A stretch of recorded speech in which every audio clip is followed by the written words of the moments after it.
Okay, so let's dive into something that might not sound super exciting at first. Tax liens. But stick with me because this is a big deal. What if I told you something huge has changed? Something that could affect a lot of people, maybe even you. Oh, sounds serious. It is, because as of today, March 6th, 2025, you're not going to find tax liens on credit reports anymore. They're gone, just like that. Really? Vanished? Yep, vanished. Poof. But hold on. Before you think this means you're totally off the hook if you happen to owe the IRS a bit of money, let's break down what a tax lien actually is. Yeah, good idea. Not everyone's a tax expert. Right. So imagine the government slapping a big old IOU sticker right on your house, and everyone can see it, especially lenders. Ouch. Yeah, that's basically what a tax lien is, a legal claim on your stuff because you haven't paid your taxes. Makes sense. So no more liens on those reports. Sounds like a good thing, right? Sure does. But I got to ask, what's the real story here? What's the catch? Well, the credit reporting agencies, they decided to stop including these tax liens, but let me tell you, it doesn't mean the debt magically disappears. Oh, so the consequences are still there. You bet. It's not like lenders are suddenly in the dark about your tax situation. Think of it like a shadow. It can still linger. Okay, I'm intrigued. So even if I pay off a lien, it can still come back to bite me. Potentially, yeah. It's like lenders are getting a little more creative these days. They're digging deeper. They're looking at things like, public records, court filings. There are even these special databases out there that keep tabs on tax debt. Wow. So even if lien is gone, his history is not forgotten. Exactly. Lenders are still going to see it, and it might still make them think twice.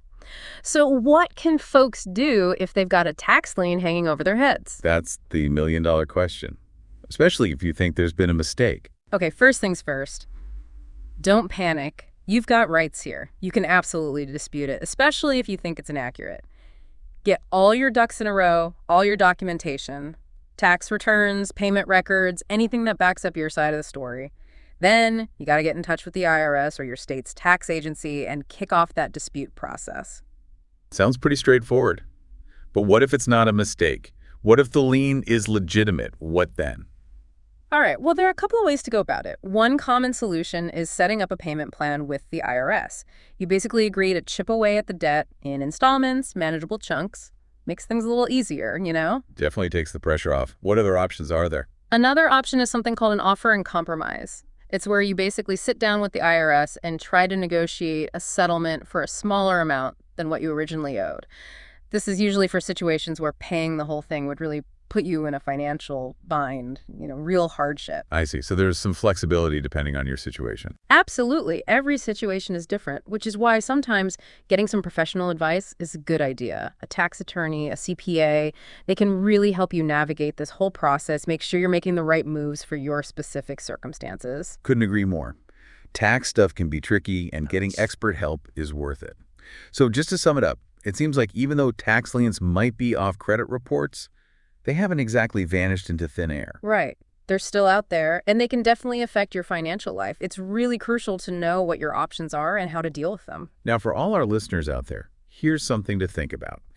If lenders are moving away from relying solely on credit reports and using all these new, sometimes even a little creepy ways to assess financial risk, what does the future hold for credit reports?